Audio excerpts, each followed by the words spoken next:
Okay. Opo. Okay.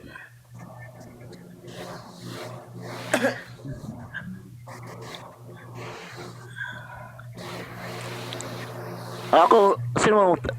Kaya matanong. Unang tanong, fine.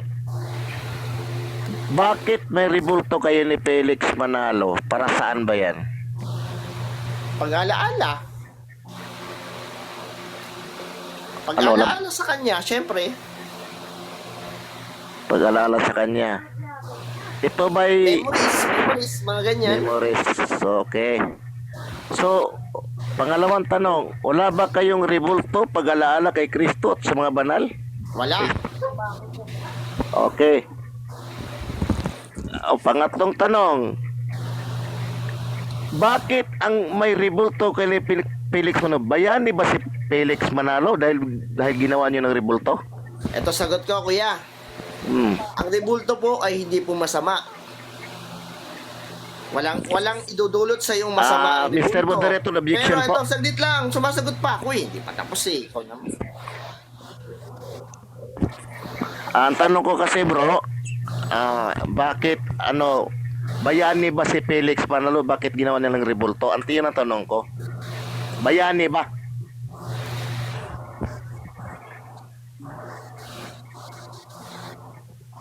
Siya po ay aming kinikilalang sugo, kaya namin siya ginawan ng rebulto. Hindi bilang bayani para kagaya ng mga kagaya ni Rizal, hindi ganon. Hindi siya nagbuwis ng buhay ng para doon lang. Okay, ulitin ko. Ano ba siya? Bayani sa panampalataya o bayani bilang nagbuwis ng buhay? Kung pagsasabihin mo naman sa pananampalataya, maaari kung pananampalataya ang usapan, pero kung yung pagliligtas, halimbawa nagbuwis ng buhay, ganyan, hindi. Okay, last na tanong. Si Kristo ba hindi bayani sa inyo? Di ba bayani sa panampalataya si Kristo sa inyo? Bakit walang rebulto kay ni Felix ni Kristo? Bakit kami walang rebulto ni Kristo? Hindi, Sapagkat wait walang lang bro. binabanggit. Ito, Wait lang. Ayusin ko bro para wait na. Ulitin ko ha. Tanong ko, hindi ba bayani si Kristo sa panampalataya sa mga INC? Bakit di niyo gawin ng rebulto? Mas maigit pa sa bayani ang tinuturing namin kay Kristo ay hindi lang bayani. Siya ang tagapagligtas mismo. Ayan ang pagkilala namin kay Kristo. Saka, ito pa sagot ko. Kaya wala kaming rebulto ni Kristo sapagkat wala pong walang sa Biblia na gawan siya ng rebulto o walang nakakita sa kanya na gawan siya ng ganun. Okay, conclusion ako bro. Conclusion ako. Okay, so malinaw no? Tinatanong ko siya, para saan ba rebulto ni Felix Manalo? Ang sagot niya, basta ginawa lang mo rebulto. Diba? Kung itanong ko yan, saan sa Biblia na inutusan ng mga insin na magawa ng rebulto ni Felix Manalo? Kamuti na, di makasagot. Diba?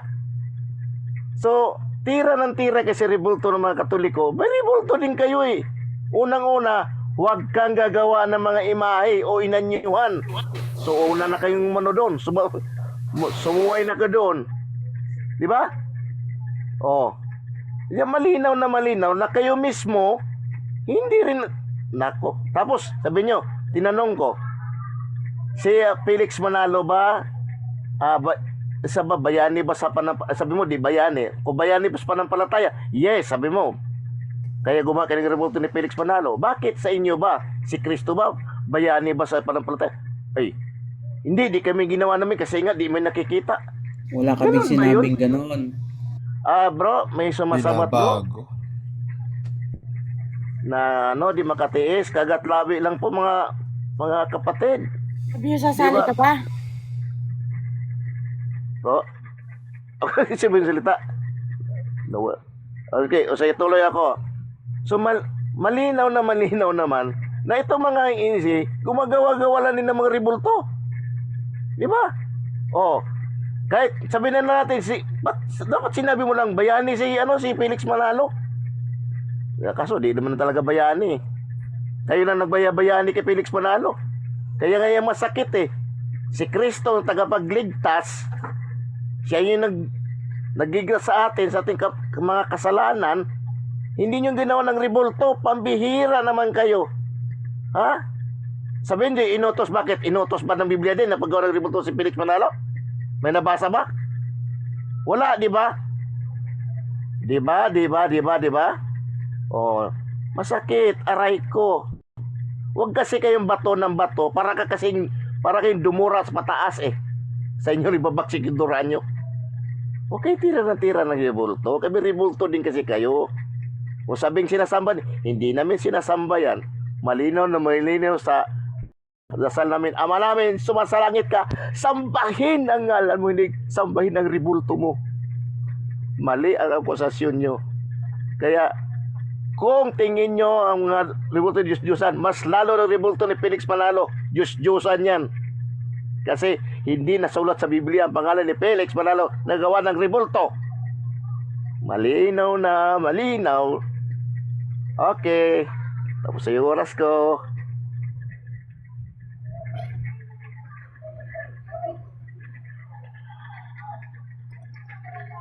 Tanong? Oo, tanong. Okay, unang tanong, Kuya Bebot. Walang sagot. Gumawa ba kayo ng rebulto ni Maria? Yes, gumawa po kami ng rebulto ni Maria. Okay, kung gumawa kayo, ito pangalawang tanong.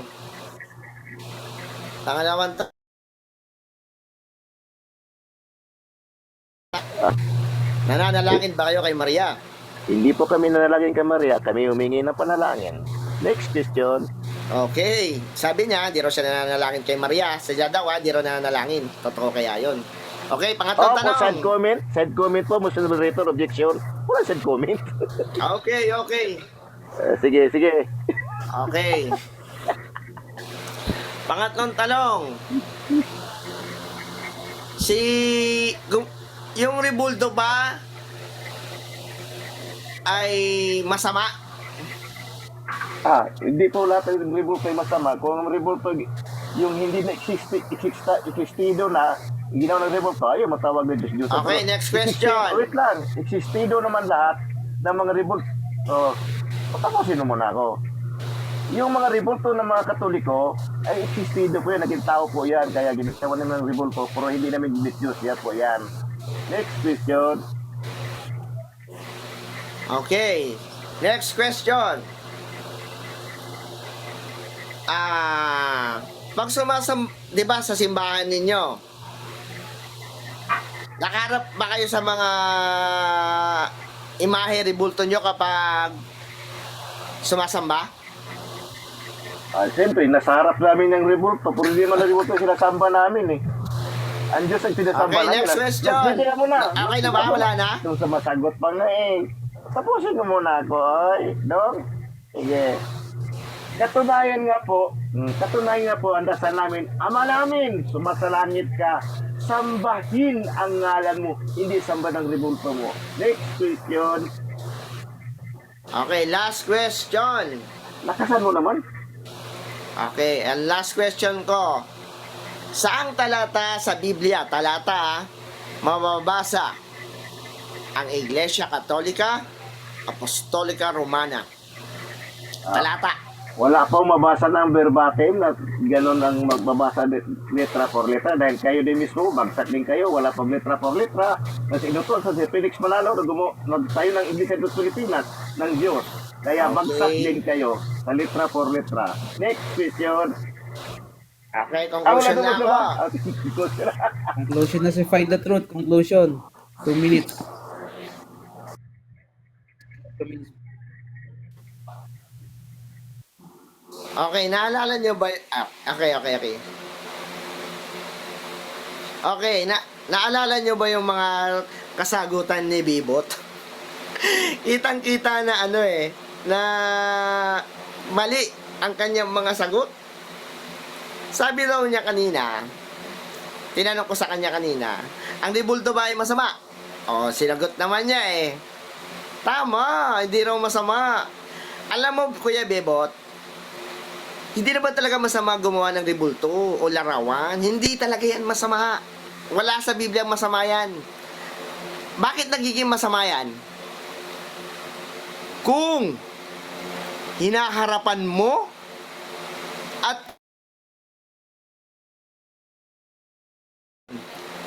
ay pinapasa Diyos mo.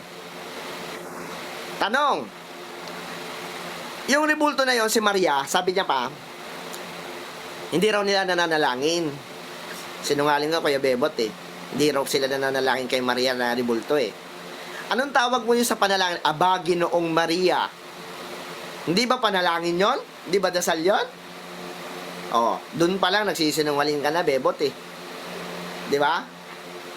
Tapos may rebulto kayo. Sabi mo,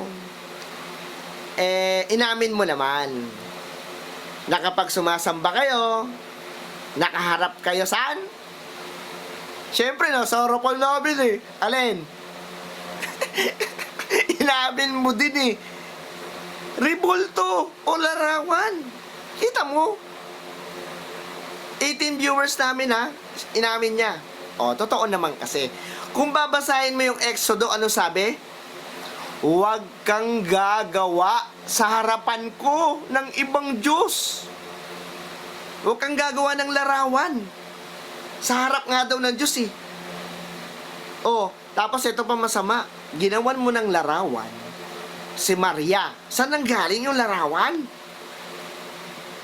Saan sa Biblia nagagawa mo siya ng larawan? Nakita mo ba si Maria? May picture ba siya noon? Pati si Kristo?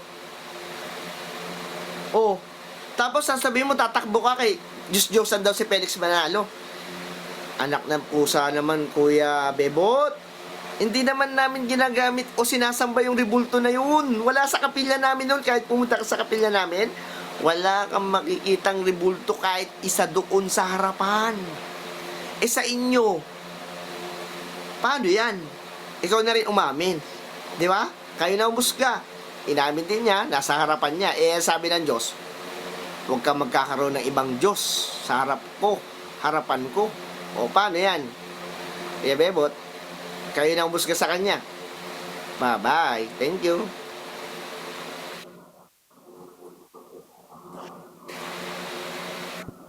Ay, oo.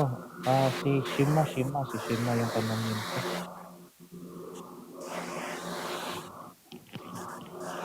Sige. Okay. Isang ayon ka ba bro na si Kristo ay walang binago sa mga kasulatan? Alin, paulit, tanong. Isang ayon ka ba na si Kristo walang binago sa kasulatan? Si Kristo walang binago sa kasulatan? Oh, Kung siya'y walang binago sa kasulatan, ano bang kasulatan ang tinutukoy mo? buong kasulatan ng Lumang Testamento. Lumang Testamento. Sagutin mo bro, sangayon ka ba o hindi?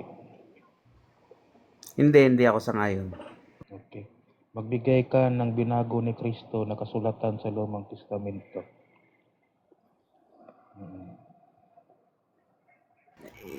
Hindi ako makapagbibigay dyan kung hindi mo ini-specific yung tanong mo. Hindi kasi specific yung tanong mo eh. Next General question. din bro, kabuuhang kasulatan yung tinutukoy ko. Hindi, So, next question ka na. Ayun na nga yung sagot ko eh. Okay, yun na yung sagot mo, okay. So, sang-ayon ka ba na nung namuhay si Kristo, meron silang rebultong dinarasalan yung kabanatipan? Si Kristo, may Oo. ribultong sinasamba. Meron anong talata? silang rebultong dinadarasalan tuwing nagsasamba Darasalan? sila doon sa templo. Hindi ako sangayon dun. Sige, yun yung next question. Ilan tanong na? 3 pa yun. Apat na, sige. Pang-apat na to, oo. Na-restrict si Shama. Na-restrict. Naku, Hindi. Masi. Di yung picture kasi ni Jordex kasi, inaano niya eh. Sige po. Na, Nare-restrict sa mukha ni Jordex eh. na-restrict kasi fans club ko to si Shima eh. Tapos na tanong. Sige. Pang-apat na tanong. Okay. Sangayon ka ba na itong tinatawag nating kaban ng tipan, yan yung pinagdarasalan ng mga Hudyo? Hindi ako sa ngayon. Okay. Last Next question. question. So, ibig bang sabihin, hindi Hudyo si Kristo? Hudyo si Kristo, pero yung sinasabi mong para dasalan o sa padalanginan yung kaban ng hindi ako sa ngayon dyan. Next. Ay, tapos na pala na, kuya. Tapos na. Okay, Ako, okay. ginaganahan ka ata eh. Oo, mabilisan lang yung akin eh. So, nakikita natin, wala palang binago si Kristo. So, ibig sabihin, nagpapatuloy yung mga utos na nasa Lumang Testamento. Kung saan ang mga Hudyo ay haharap sa kaban ng Testamento para magdasal. No, nakikita ninyo yung point ko na kaya pala si Kristo bilang Hudyo tuwing papasok sa sinagoga ay may hinaharapan na kaban ng tipan. Ibig sabihin pala, kasi tayo ay mga Kristiyano at tayo tagasunod ni Kristo, walang binago si Kristo sa kautusan. So ibig sabihin, nagpapatuloy yung mga tinutukoy na mga larawan ng mga banal. Mga nakasulat sa mga dingding na mga pangalan ng mga banal, nagpapatuloy iyon kahit na nasa bagong testamento na tayo. So nakikita natin mga kapatid na malinaw, klarong-klaro, na tayong mga Katoliko pala ang nakasunod nito at hindi yung mga INC. Bakit? Kasi wala pala silang kaban ng tipan. Lalong wala din silang tabernakulo. Ika nga sa Hebreo 9, Hebreo 10, Hebreo 11, ang tabernakulong mula sa langit ay si Kristo. Kung wala pala kayong tabernakulo na ito na mula sa langit, hindi kayo sumusunod sa utos ni Kristo. So, dyan ninyo makikita na nasa Lumang Testamento pa lang, ang tabernakulong nakita ni Moises doon sa langit na hindi nakahango sa lupa. Yan yung pinagkukunang larawan kung saan sila nagsisasamba doon nung inilabas sila ng Diyos sa Ehipto. Kung si Kristo pala ang bagong tabernakulo at wala kayong larawan ng bagong tabernakulo na ito, ibig sabihin hindi kayo sumasamba sa tunay na Diyos na si Kristo.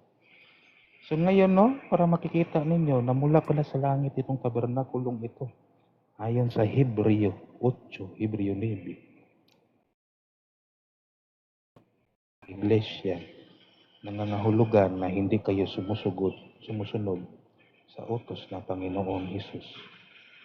No? Sana may natutunan kayo at sana naman ay maganda-ganda din yung katanungan ng ating kapatid na Shima. Yung naaayon sa Biblia, hindi yung naaayon sa mga nababasa nilang tinuturo ng kanilang guro na ayon lamang sa kanilang mga gusto at layaw lang nila ang sinusunod. Salamat mga kapatid. Salamat at sana may natutunan. No?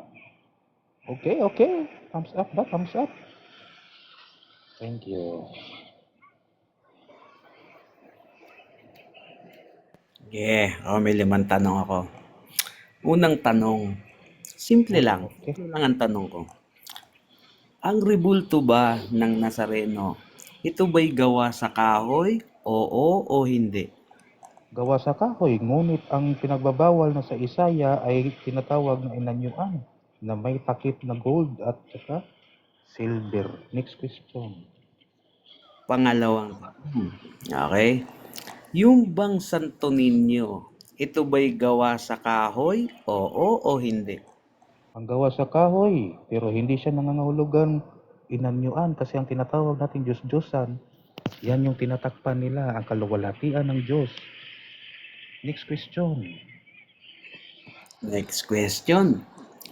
Ito bang si Nazareno na gawa sa kahoy ay ito rin ba ay si Kristo? Oo o hindi? Pinango ito sa mukha ng ating Panginoon nung siya ay kabataan pero hindi ito mismo ang Kristo. Next question. Okay, pang-apat, tanong. Ang Santo Niño, ito ba ang batang Kristo? Oo o hindi? Yes, ayon sa Mateo 1, sinabi doon na itong batang pinagbubuntis ni Inang Birhen Maria ay tinatawag na Emmanuel at pinangalanan ito, or ibig sabihin Emmanuel, Holy Child, na pinangalanan ni Jose bilang Jesus. Question. Saan mo mababasa sa Biblia na ang mga apostol ay nagprosesyon ng Nazareno at Santo Niño? Aling talata sa Biblia sa Bagong Tipan na nagprosesyon ang mga alagad noong unang siglo? Okay, yung katanungan mo kapatid, malinaw na wala pang posisyon na nangyari doon sa tinatawag. Sino?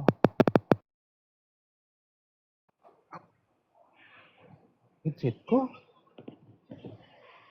Yan. Wala na?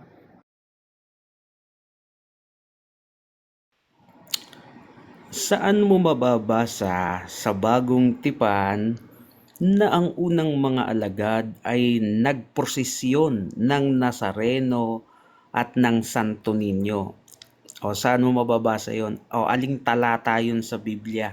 Okay, Revelation chapter 7, sinabi, nakikita ko ang mga taong hindi mabilang-bilang, may dalang palaspas.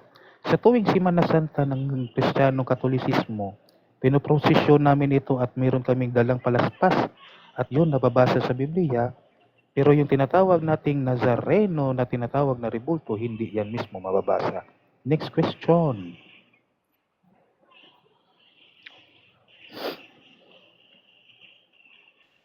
Ayun. Mapapansin natin, mga kaibigan, sa mga tanong ko, pero pasintabi muna sa mga kaibigan kong Katoliko, no? Hindi ko balak saktan yung damdamin ninyo. Gusto ko lang imulat kayo sa katotohanan ukol dun sa mga tanong ko, no? Ukol kasi dun sa tanong ko, ito bang Nazareno ay gawa o gawa sa kahoy? Ang sagot ni Jordex, oo, gawa sa kahoy. Ito rin bang Santo Niño? Gawa sa kahoy. Sumagot din yung kaibigan nating si Jordex, oo rin daw, gawa rin sa kahoy. Oh. Ngayon, ang sunod kong tanong, ito bang si Nazareno? Ito rin ba ang Kristo? Sabi niya, ito ay hinubog sa mukha ni Kristo. So therefore, si Jesus din yun. Okay? Ngayon, itong si Santo Niño, tinanong ko rin kung ito ba yung batang Jesus. Sinagot niya, oo, yun din daw yun. Batang Jesus. Ngayon, lumalabas, mapapansin natin mga kaibigan, sa bawat taon na lumilipas, sa bawat isang taon, may kinikilala silang dalawang Jesus na ipinagdiriwang nila. Isang bata at isang matandang Jesus, no? Na neto lang 4 yung namatay sa Nazareno sa prosesyon, 'di ba? At isa pa, sa last question ko, mapapansin natin mga kaibigan, sabi ko sa last question ko kung ito bang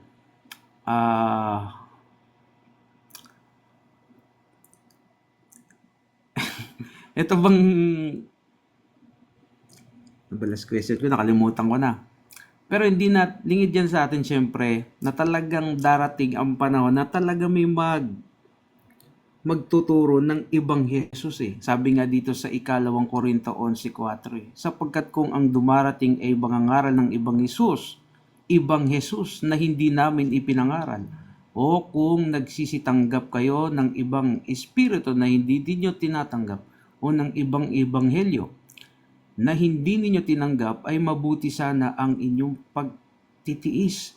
O, sabi dito, may pangaral ang mga apostol. Talagang darating ang panahon, may mga magtuturo ng ibang Hesus, kagaya ng mga Katoliko na nagtuturo ng ibang Hesus. Yun lang muna.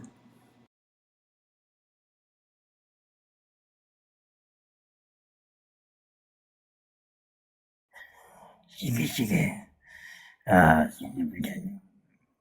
Pwede matanong dyan, ano bang denomination ni Malak? Okay, sige. Go ahead.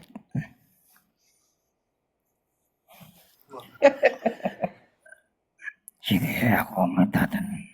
Okay. Ito. Ito ang walang tanong ko. Ano ang eksaktong biblical historical na proseso kung paano napatunayan ang 1914 ang simula ng mga huling araw? Base sa pagtuturo ng Panginoong Jesucristo ay nagbigay siya ng mga palatandaan. Ang unang palatandaan ay ang digmaan. Ang unang digmaan pang buong mundo, tinatawag na World War I. Nangyari yan July 27, 1914, galing sabay ng pagtatatag ng Iglesia ni Cristo. Yan ay simula ng panahon mga huling araw. Next question. Okay, pangalawang tanong ko sa'yo. Paano po natin mapapatunayan? Medyo pause ako eh. Hello. Nadidinig ba ako? Okay. Ang pangalawang tanong ko, paano natin papatunayan noong 1940 na tinutukoy sa Biblia bilang simula ng huling araw at hindi lamang ito interpretasyon batay sa pangyayari o kasaysayan? Biblia muna tayo. Sa Biblia, nagtatanong ang mga apostol. Ang sabi Panginoon, kailan ang panahong mga wakas? O kailan nagtatanong ang mga apostol kung kailan ang panahon ng wakas? Ang sagot ng Panginoong Jesucristo, mga kakarinig kayo. Ang sagot ng Panginoon sa 33, kapag nakita ninyo ang mga bagay na ito. Alin yung mga bagay na ito? 6 hanggang 8, unang binigay ay ang unang digmaan. At pangalawang digmaan, mga lindol, tagutom at kahirapan. Pagka nangyari ang mga iyon, ano panahon na ng panahon mga wakas ng lupa. Ang una ay unang digmaan.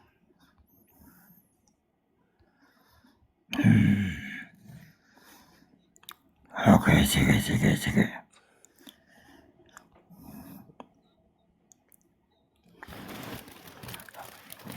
Okay, ganito.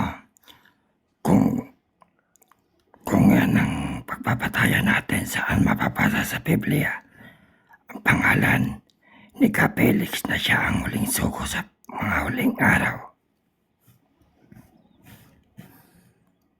Una, hindi batas ng Letra Diyos. por letra. Pag hinuhulaan, ay babanggitin ang pangalan. Ang sagot ko, Paano nang hindi batas ng Diyos. paano nangyari yun? Ang sagot ko, Pabulong ka yan. Nanguhula. So ang kaligtasan may hula.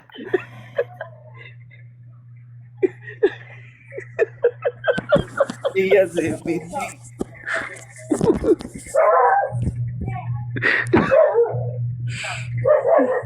Baka kailangan ng megaphone mo ngayon, mahina boses.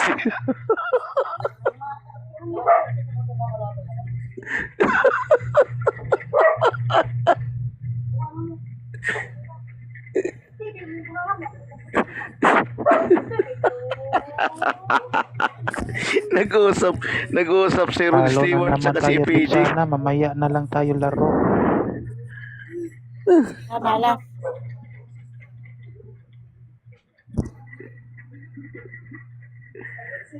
Di, ano yun, ginanonon kasi nga, mahalata yung boses nila eh.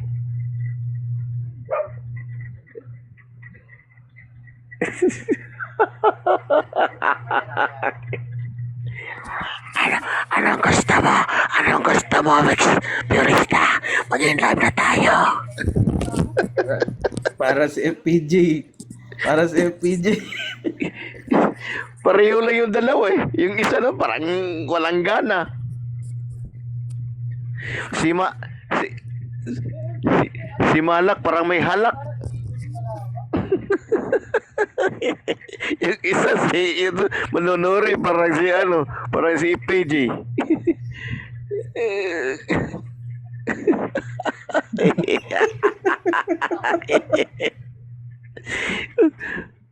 Ang bira ito dalawa. Tayo? Gabi na.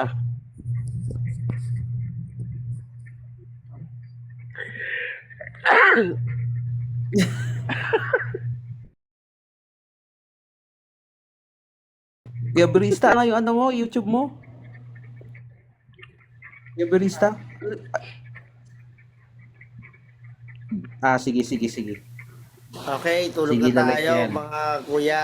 Thank you, salamat Kuya Bebo. Salamat po kay Purista. Sige, Salamat po sige, kay bro, sige, Steve. bro, sige. Good night. Salamat Good po night, kay bro. Frank. God bless. Kaibigan naman tayo, ano? Sige Oo, na. ganito lang talaga ang boses ko, mataas talaga, high Ganito pitch lang ako eh. talaga tayo. Di Pero kanina nakakaantok. talaga, doon ako tinamaan ng antok eh. Aray. Aray ko. Nagkakita ni lahat. Tinantok na ako, kaya bukas na lang ulit. Sige. Thank you Sige. po. Thank you. Thank you po. Salamat. Salamat. Bye-bye. Ay.